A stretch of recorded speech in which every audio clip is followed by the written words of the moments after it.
Avant de plonger dans cette histoire incroyable, pensez à vous abonner à la chaîne et à activer la cloche. Ici, chaque récit a quelque chose à dire, et vous ne voudrez pas en manquer un seul.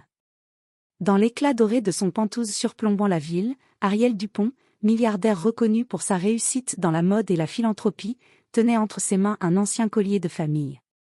Ce bijou, unique et précieux, était la dernière chose que sa fille, Lila, portait avant de disparaître mystérieusement 6 ans plus tôt. Le temps avait passé, mais Ariel n'avait jamais cessé de chercher. Cette soirée-là, un murmure la poussa à parcourir un quartier animé, loin des lumières luxueuses qu'elle fréquentait habituellement. Son intuition, toujours aussi aiguë, la mena devant un petit café au coin d'une rue. À travers la vitrine, elle aperçut une jeune femme souriante, portant un collier qui brillait exactement comme celui de Lila. Le cœur d'Ariel s'emballa. Était-ce possible?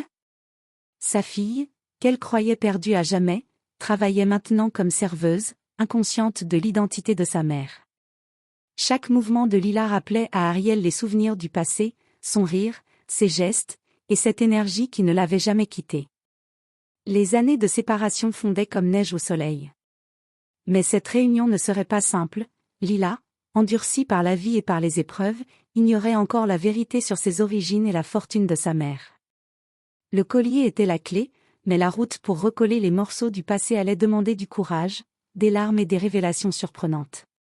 Ariel respira profondément. Ce soir, le destin leur offrait une seconde chance, mais à quel prix? La cloche de la porte tinta lorsque Lila entra dans le petit café, essuyant ses mains sur son tablier déjà taché de café. La journée avait été longue, des clients pressés, des commandes compliquées, et un patron toujours grincheux. Mais elle aimait ce travail, car il lui permettait de garder un semblant d'indépendance. Alors qu'elle déposait une tasse de cappuccino sur une table, son regard fut attiré par une femme assise seule dans un coin, observant attentivement chaque mouvement. La femme semblait hors de place, vêtue d'une robe de créateur et d'un manteau élégant qui trahissait un monde auquel Lila n'avait jamais appartenu. Puis Ariel posa son regard sur le collier autour du cou de Lila. Son cœur se serra. C'était le collier de famille. Aucun doute possible. Sans réfléchir, elle se leva et traversa la salle. « Lila » murmura-t-elle, presque hésitante. Lila sursauta, renversant presque la tasse de café. « Oui » dit-elle, méfiante. Qui était cette femme si différente? Je suis ta mère, Ariel. Le mot sortit doucement, mais avec une certitude qu'elle ne pouvait contenir. Lila recula instinctivement, le souffle coupé. Vous êtes ma mère? Sa voix tremblait, incrédule. Comment cette femme parfaite et riche pouvait-elle être celle qu'elle avait cherchée toute sa vie sans jamais retrouver? Ariel s'agenouilla légèrement pour se mettre à sa hauteur. Oui, ma chérie. Ce collier, je ne l'ai jamais oublié. Je savais que tu étais là quelque part. Lila baissa les yeux vers le collier, ses doigts tremblants effleurant les perles. Des souvenirs d'enfance oubliés refirent surface, les rires, les jeux dans le jardin, et cette dernière étreinte avant qu'elle ne disparaisse. Le silence s'installa un moment, seulement interrompu par le bruit des cafés et des conversations autour. Lila sentit une chaleur inconnue l'envahir, mais aussi une peur de l'inconnu. « Pourquoi maintenant » demanda-t-elle enfin, la voix encore fragile. « Parce que je t'ai trouvé. Et je ne te laisserai plus jamais partir. » Ariel tendit la main, mais Lila hésita, incertaine. La vie les avait séparés, mais le collier avait été le pont entre deux mondes. Ce premier contact serait le début d'un long chemin vers la vérité, l'acceptation et la réconciliation. Le café semblait soudain étouffant pour Lila.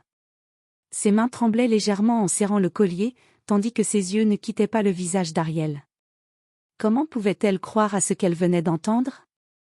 Sa mère, milliardaire, après toutes ces années? Tout semblait irréel, presque comme un rêve qu'elle ne voulait pas rêver. « Vous êtes sérieuse » demanda Lila, la voix hésitante. « Absolument, ma chérie. » Ariel inspira profondément.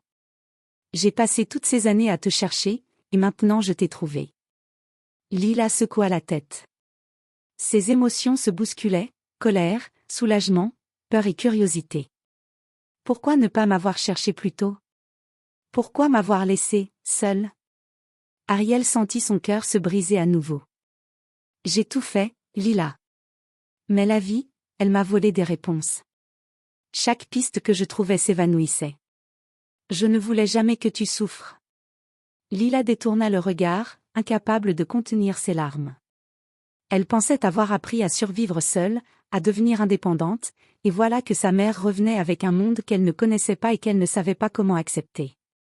Ariel, voyant la méfiance dans les yeux de sa fille, tenta une approche plus douce. Je ne veux rien précipiter. Je veux juste que tu saches que tu n'es plus seule. Je veux te montrer ton vrai monde, mais seulement si tu le veux. Lila inspira profondément, essayant de calmer le tumulte dans son cœur. Je ne sais pas si je peux, murmura-t-elle. Tout est trop différent. Je comprends. Ariel sourit doucement, la voix remplie d'émotion. Alors, commençons par petit à petit.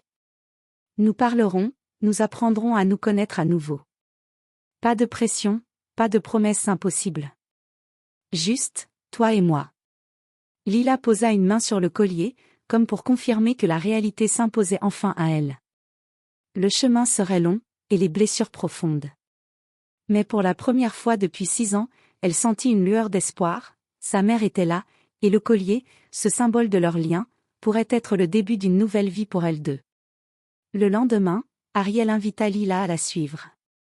Le trajet en voiture de luxe fut silencieux, rempli de regards hésitants. Lila observait les rues défiler, encore incrédule.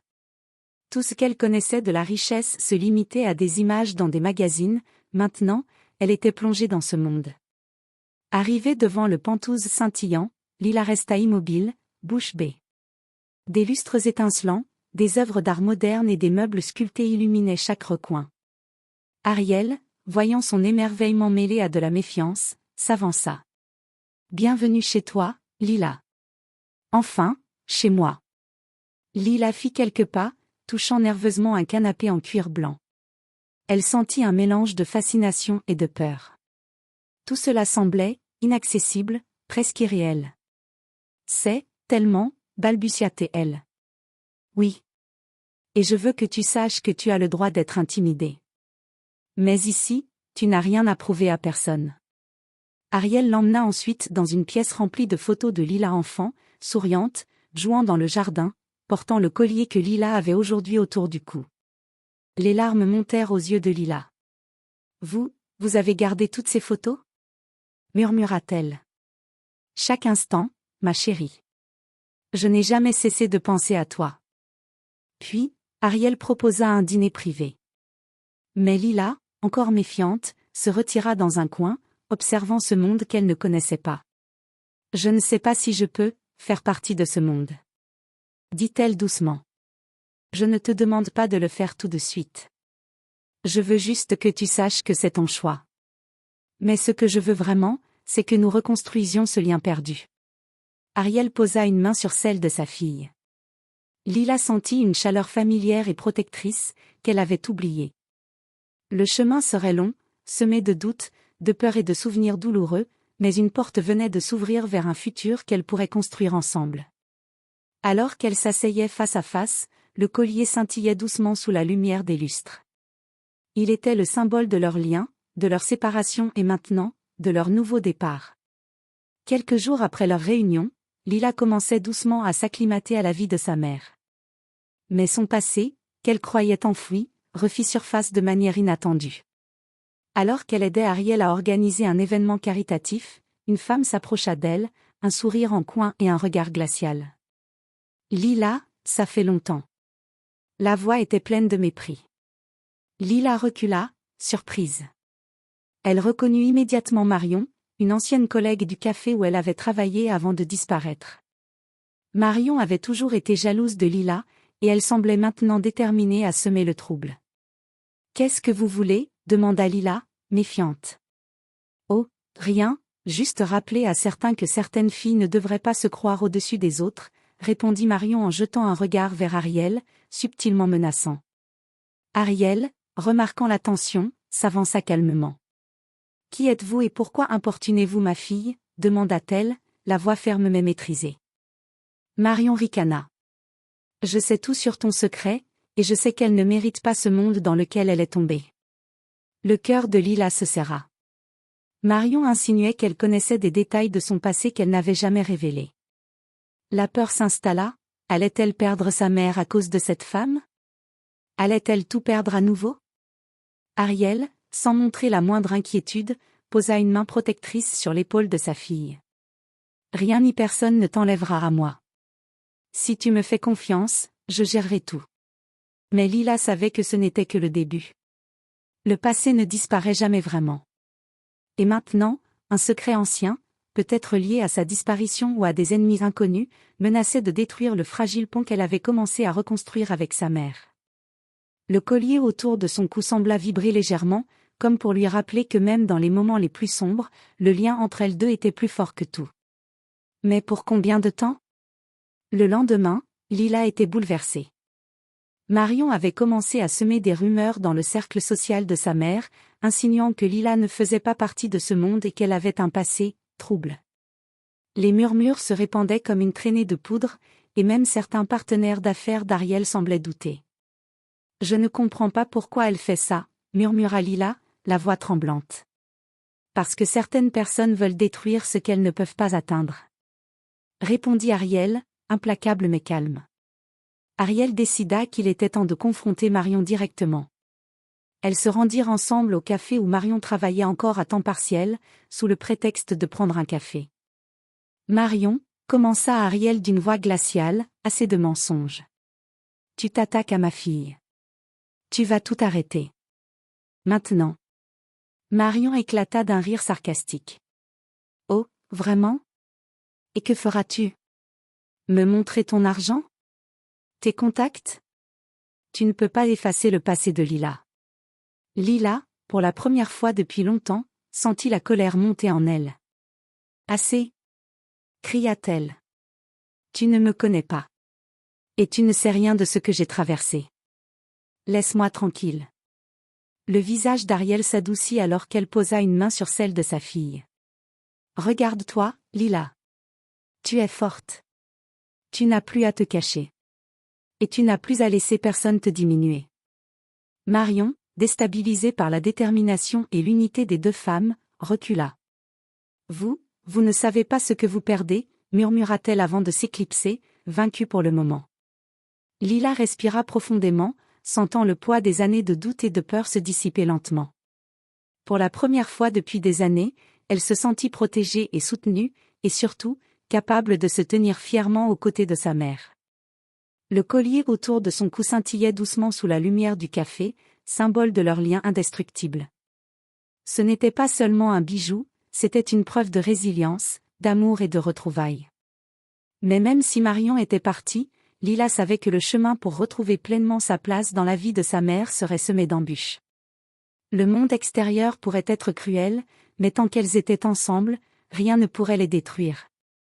Quelques semaines après la confrontation avec Marion, Lila commençait à s'adapter à son nouvel environnement. Chaque matin, elle se réveillait dans une suite somptueuse avec une vue imprenable sur la ville. Le collier autour de son cou semblait plus que jamais un symbole de ce lien retrouvé, mais aussi de sa nouvelle identité. Ariel voulait que sa fille découvre tout ce qu'elle avait manqué. Elle l'emmena d'abord dans les bureaux de son empire de la mode.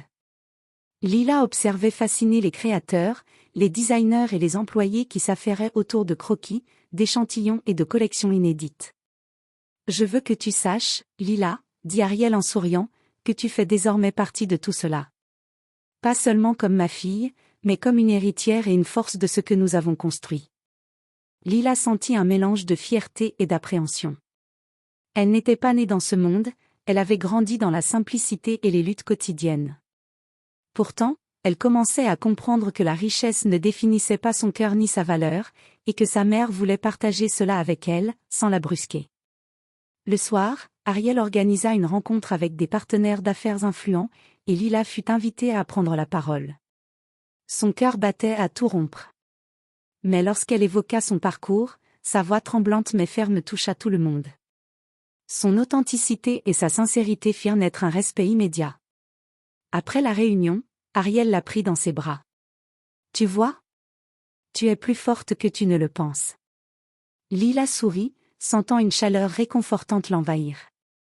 Elle savait que des défis restaient à venir, mais pour la première fois depuis des années, elle avait un sentiment d'appartenance, une place où elle pouvait être elle-même, soutenue et aimée. Le collier scintillait doucement à son cou, rappelant que les liens du cœur sont plus puissants que toutes les épreuves, et que sa nouvelle vie ne faisait que commencer.